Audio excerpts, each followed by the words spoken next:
অন্তর্বর্তী সরকারের প্রধান উপদেষ্টা ডক্টর মোহাম্মদ ইউনুস বলেছেন, মানবতা বিরোধী অপরাধী হিসেবে শেখ হাসিনাকে কাঠগড়ায় দাঁড়াতেই হবে। যুক্তরাজ্য ভিত্তিক সংবাদ মাধ্যম স্কাই নিউজকে দেয়া সাক্ষাৎকারে কথা বলেন তিনি। সাক্ষাৎকারে তিনি বলেন, মানবতা বিরোধী অপরাধী হিসেবে বিচারের মুখোমুখি করা হবে শেখ হাসিনার সহযোগীদেরও। তিনি আরও বলেন, তাকে ফেরত দিতে আনুষ্ঠানিকভাবে ভারতকে জানানো হয়েছে।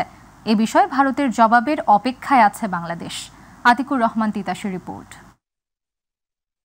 6 months ago, যুক্তরাজ্য ভিত্তিক সংবাদ মাধ্যম স্কাই নিউজকে বাংলাদেশের বর্তমান পরিস্থিতি, প্রতিবেশী দেশের সাথে সম্পর্ক ও পতিত সরকারের প্রধান শেখ হাসিনার বিচারের বিষয়ে সাক্ষাৎকার দেন বাংলাদেশের অন্তর্বর্তী সরকারের প্রধান উপদেষ্টা ডক্টর মোহাম্মদ ইউনুস।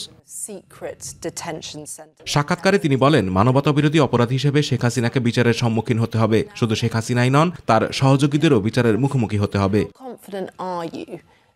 শেখ হাসিনার বিচারের জন্য তাকে ফেরত দিতে বাংলাদেশ ভারতের জবাবের অপেক্ষায় আছে বলেও জানান ডক্টর ইউনুস। তবে অন্তর্বর্তী সরকারের আমলেই শেখ হাসিনার বিচার সম্পন্ন করার সম্ভব কিনা এ বিষয়ে নিশ্চয়তা দেননি তিনি। We cannot guarantee because we are a short-lived government that because legal process is very slow, so we cannot push it either. So we are identifying, we're letting them go through the process. Some will get punished, some will still be under the process, some will still be untraceable, trying to find out where that person is, what happened to that person and so on. Yunus জানান, হাসিনার 15 বছরের শাসনে বিরোধী কণ্ঠ দমনে বন্দিশালা আয়নাঘরে চলে অমানবিক নির্যাতন। এর বিভৎসতা সবাইকে শুধু হতবাকি করেনি, নৃশংসতার চরম পর্যায়কে তুলে ধরেছে। Shock will be very mild word. In a situation like that, when you see things and you've been hearing about it, you've met those people who suffered through those most heinous thing you can imagine a human being can do to another human being. It's just the ugliest thing that you can see, you can feel, you can observe. এ সময় শেখ হাসিনার ভগ্নী ও যুক্তরাজ্যের সাবেক অর্থনীতি বিষয়ক মন্ত্রী tulip সিদ্দিকীর বিরুদ্ধে দুর্নীতির অভিযোগের বিষয়ে জানতে চাইলে ইউনুস বলেন, বিষয়টি গুরুত্ব সহকারে দেখছে দুর্নীতি দমন commission. Oh yes, our anti-corruption commission is taking it very seriously.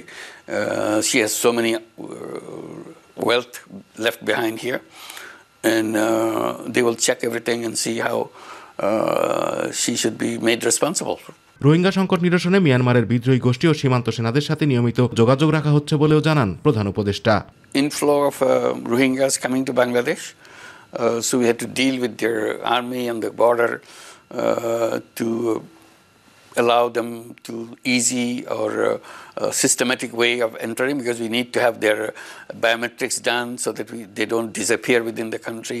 And one thing that we started discussing with the international organizations, can we help them to keep them on the other side?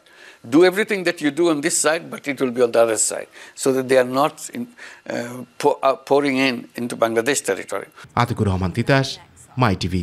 in India, Sheikh হাসিনার বিচার প্রক্রিয়া চলবে, তার সাথে নির্বাচনের কোনো সম্পর্ক নেই বলে মন্তব্য করেছেন বিএনপির স্থায়ী কমিটির সদস্য আমির খসরু মাহমুদ চৌধুরী। তিনি বলেন, জনগণের সরকার ছাড়া দেশ পরিচালনা এবং বিদ্যমান সমস্যার সমাধান সম্ভব নয়। রাজধানীতে এক অনুষ্ঠান শেষে তিনি এ মন্তব্য করেন। কোনো কোনো ব্যক্তি বা দলীয় নেতারা শেখ হাসিনার ভাষায় কথা বলে নিজেদের মত চাপিয়ে দিতে চায় বলেও মন্তব্য করেন আমির খসরু মাহমুদ চৌধুরী।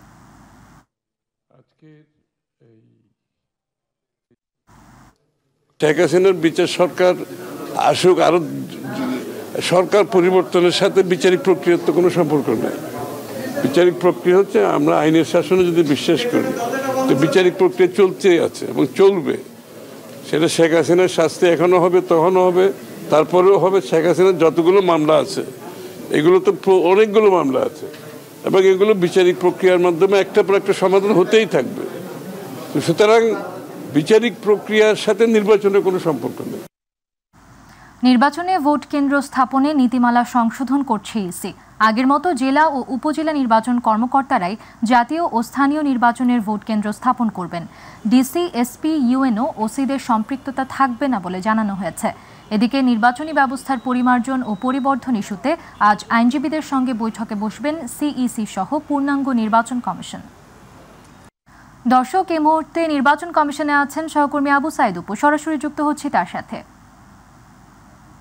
অপু, নির্বাচন কমিশনের আজকের কর্মযজ্ঞের কি খবর আছে আপনার কাছে, আমাদের জানাবেন।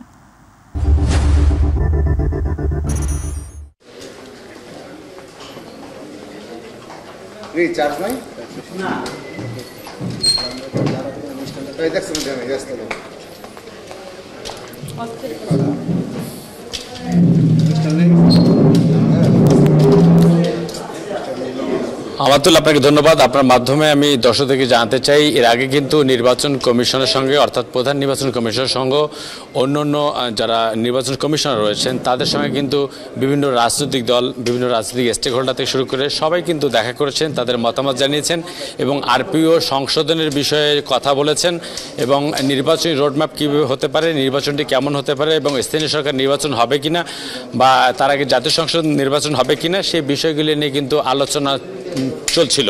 তবে আজকের যে বিষয়টা হচ্ছে, আজকে সকালে human rights people's and Bangladesh নামের একটি সংগঠন, যে সুপ্রিম কোর্টের তত্ত্বাবধানে তারা 8 সদস্যের একটি প্রতিনিধি দল এখানে নির্বাচন কমিশনে আসছেন এবং প্রধান নির্বাচন কমিশনের সঙ্গে কথা তারা বলছেন। আমরা সেই প্রতিনিধি দলের সাথে কথা বলার চেষ্টা করেছি। তিনি আমাদেরকে জানিয়েছেন যে তারা আসলে কোন উদ্দেশ্য নিয়ে নির্বাচন কমিশন সচিবালয় এখানে এসেছেন।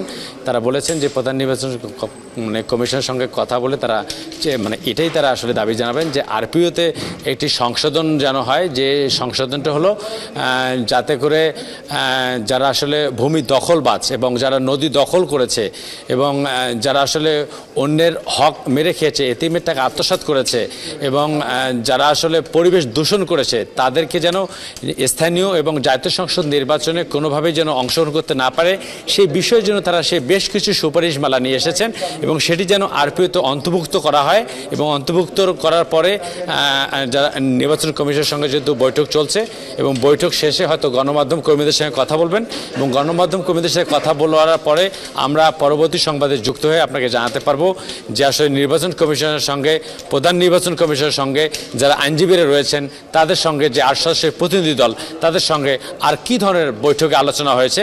তবে আলোচনা একটাই, যে যারা আসলে জমি দখল করেছেন, যারা পরিবেশ দূষণ করেছেন, তারা যেন স্থানীয় এবং জাতীয় সংসদ নির্বাচনে কোনোভাবেই অংশগ্রহণ করতে না পারে, সেই এজেন্ডাটা ছিল আরপিও সংসদের মাধ্যমে যেন করা হয়, সেটি তারা দাবি জানিয়েছেন। তো আমাতুল, এটাই ছিল আমার কাছে নির্বাচন কমিশন সচিবালয় থেকে সর্বশেষ খবর। আমাতুল। অপু, আপনাকে ধন্যবাদ। দর্শক, নির্বাচন কমিশন থেকে সরাসরি যুক্ত ছিলেন সহকর্মী আবু সাইদ অপু। অন্তর্বর্তী সরকারের উপদেষ্টা পরিষদের নতুন সদস্য হিসেবে শপথ নিয়েছেন ঢাকা বিশ্ববিদ্যালয়ের অধ্যাপক সিআর আবরার।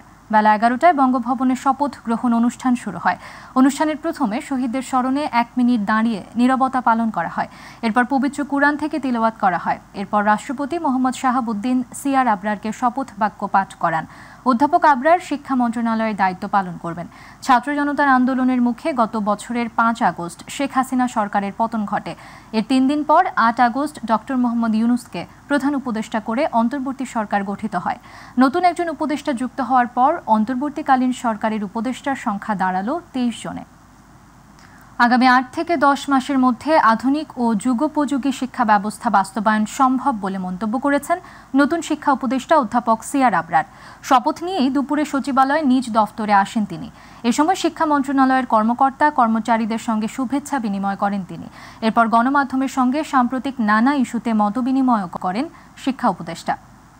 এই ধরনের দায়িত্ব যে আমার নিতে হবে সেটা আমি বুঝিনি, এমনকি যখন আমাকে মাননীয় প্রধান উপদেষ্টা আমাকে ডেকে পাঠালেন 3-4-5 আগে, অন্যান্য অনেক কথা, মালয়েশিয়ান শ্রমবাজার নিয়ে কথা হলো, অন্যান্য অনেক কথার পরে উনি যখন বললেন যে স্যার এই দায়িত্ব আর পালন করতে চাচ্ছেন না এবং প্রধান উপদেষ্টা আমাকে বললেন যে এই দায়িত্বটা আমি গ্রহণ করে, আমি রীতিমতো অবাক হয়েছি।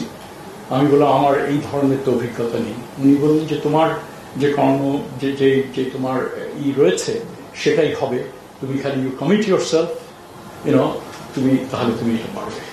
এবং I thought it's a tremendous opportunity for me যে এই ধরনের আস্থা তিনি আমার উপরে রাখেন এবং রাখছেন। জুলাই আগস্টে বৈষম্য বিরোধী ছাত্র জনতার আন্দোলনের সময় কলেজ ছাত্র হৃদয় হত্যার অভিযোগে সাবেক ওসি ও ডিবি পরিদর্শক সহ 5 পুলিশ সদস্যকে আন্তর্জাতিক অপরাধ ট্রাইব্যুনালে আনা হয়। তাদের তদন্ত প্রতিবেদন 15 জুন জমা দেওয়ার নির্দেশ দিয়েছেন ট্রাইব্যুনাল। এর আগে কারাগার থেকে সকাল 10:15টার দিকে আসামিদের আন্তর্জাতিক অপরাধ ট্রাইব্যুনালে আনা হয়। গত 1 মার্চ বৈষম্য বিরোধী ছাত্র আন্দোলন ও ফ্যাসিবাদের বিরুদ্ধে ছাত্র জনতার আন্দোলনে কলেজ ছাত্র হৃদয় হত্যার অভিযোগে এক ওসি ও ডিবি পরিদর্শক সহ 4 পুলিশ সদস্যকে কারাগারে পাঠান আন্তর্জাতিক অপরাধ ট্রাইব্যুনাল। এদিকে ঢাকায় সাবেক 2 মার্কিন রাষ্ট্রদূত উইলিয়াম বি মাইলাম ও জন ড্যানিলোভিস আন্তর্জাতিক অপরাধ ট্রাইব্যুনাল পরিদর্শনে এসেছেন। সকালে তারা ট্রাইব্যুনালে আসেন। এদিকে জুলাইয়ে ছাত্র জনতার আন্দোলন চলাকালে বিভিন্ন হত্যাকাণ্ডের ঘটনায় হওয়া মামলায় সাবেক আইনমন্ত্রী আনিসুল হক, সাবেক নৌমন্ত্রী শাহজাহান খান, সাবেক স্থানীয় সরকার, পল্লী উন্নয়ন ও সমবায় প্রতিমন্ত্রী তাজুল ইসলাম সহ 16 জনকে গ্রেফতার দেখানো হয়েছে। তাদের কারাগারে পাঠানোর আদেশ দেওয়া হয়েছে। ঢাকার চিফ মেট্রোপলিটন ম্যাজিস্ট্রেট আদালত এ আদেশ দেন। এদিন সকালে আনিসুল সহ অন্যদের কারাগার থেকে আদালতে হাজির করা হয়। পরে পুলিশের পক্ষ থেকে আনিসুল, শাহজাহানদের গ্রেফতার দেখানোর আবেদন করা হয়।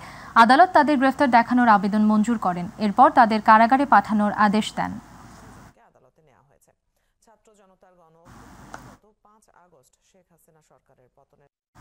এবার মাই টিভি বিশেষ।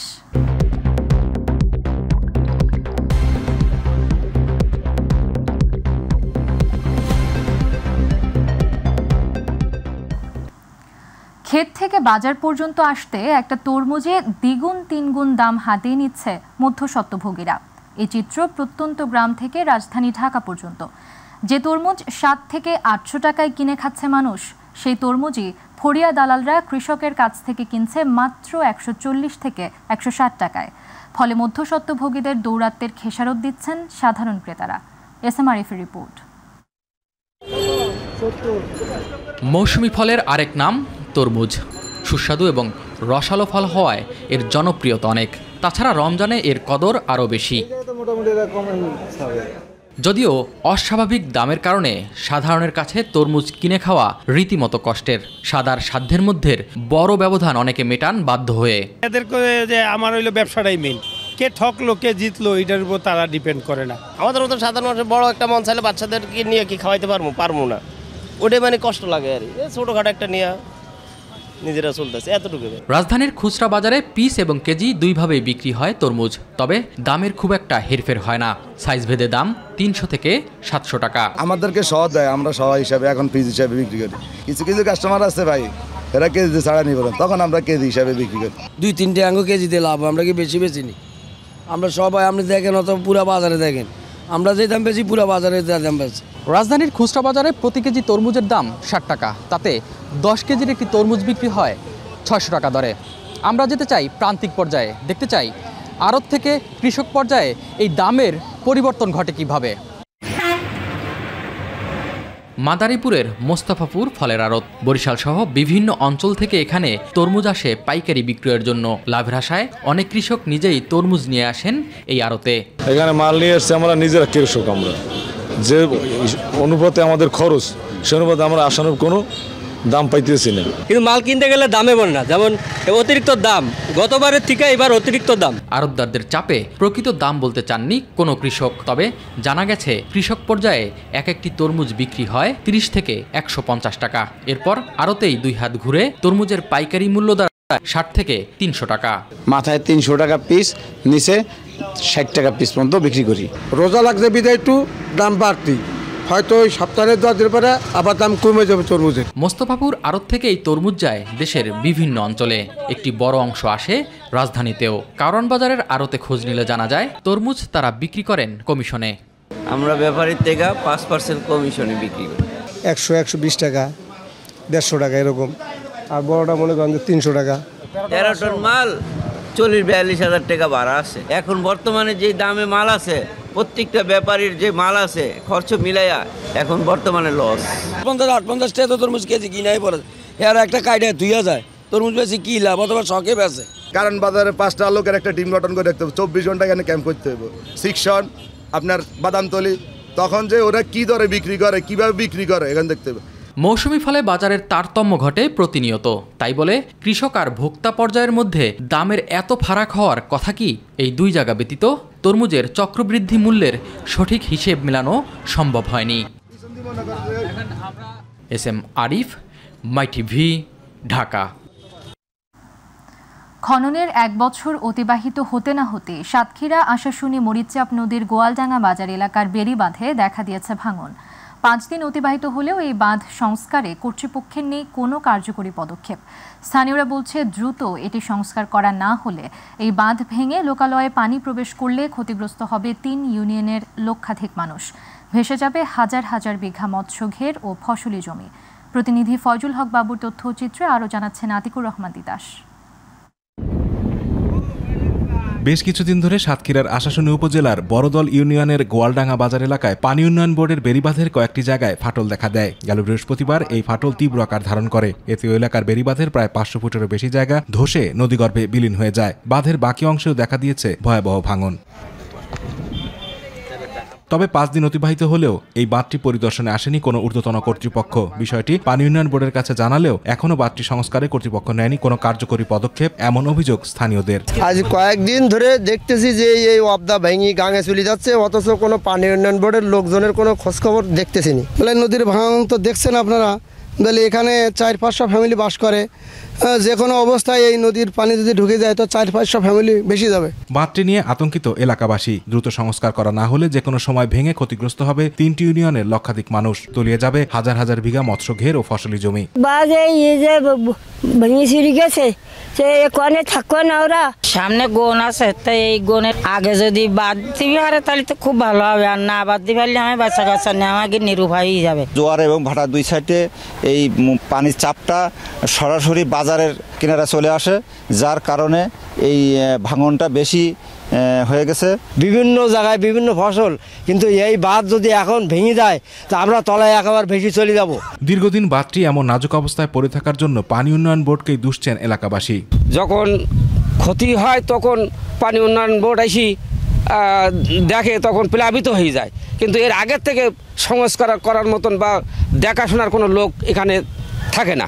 প্রথমে অল্প ভাঙন থেকে যদি সংস্কার করা হয় তাহলে আমার মনে হয় ততটা বেশি ক্ষয়ক্ষতি হয় না। আপনারা তো দেখতেছেন এখন ঝড় না বৃষ্টি না, তাই এই অবস্থা। আর যদি ঝড় বৃষ্টি হয়, কালবৈশাখী হলে, তাহলে আমাদের অবস্থা কি হবে? আমাদের তো এলাকা ডুবে যাবে। যদিও এই বিষয়ে সাতক্ষীরা পানি উন্নয়ন বোর্ড ডিভিশন 2 এর নির্বাহী প্রকৌশলী মোহাম্মদ শাখাওয়াত হোসেনকে একাধিকবার ফোন দিয়েও ফোন রিসিভ করেননি তিনি। তবে ভাঙনের বিষয়টি অবহিত হয়েছেন বলে জানিয়েছেন সাতক্ষীরা জেলা প্রশাসক। ক্ষয়ক্ষতি এড়াতে দ্রুত বাঁধ সংস্কারের পদক্ষেপ নেওয়া হবে বলে জানান তিনি। ঢাকা থেকে একটা টিম আসতেছে, টিমটা আজকে তারা এখানে দেখতে যাবে। এখানে জরুরি কিছু ব্যবস্থা গ্রহণের জন্য যে পদক্ষেপ নেওয়া পানি উন্নয়ন বোর্ড থেকে, সেই পদক্ষেপ নেওয়া হয়েছে এবং সেখানে জিও ব্যাগ বা অন্য কি করা যায় এটা ত্বরিত 2-1 দিনের মধ্যে ব্যবস্থা গ্রহণ করা হবে। Atikur Rahman Titas, my TV. দেশের সকল সেক্টরে ক্ষমতাসহ নিয়োগে ঢাবি ও ঢাকা কেন্দ্রিকতা বন্ধ এবং বিকেন্দ্রীকরণের দাবিতে রাজশাহী বিশ্ববিদ্যালয় এলাকায় রেলপথ অবরোধ করে শিক্ষার্থীরা।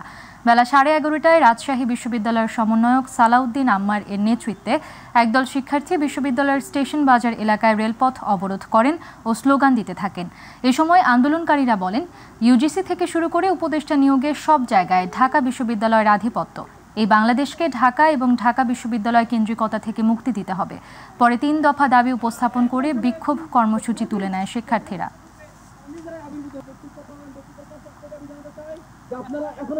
কিন্তু আজও কি বাংলাদেশ বৈষম্য মুক্ত না? তাই আমরা এখন রোজার মাস, এটা সত্য আমাদের কষ্ট হচ্ছে, আমাদের আন্দোলনকারী সবার কষ্ট হচ্ছে, কিন্তু আমরা তাও রাজপথে, আমরা বৈষম্যের বিরুদ্ধে ছিলাম, আছি এবং থাকবো।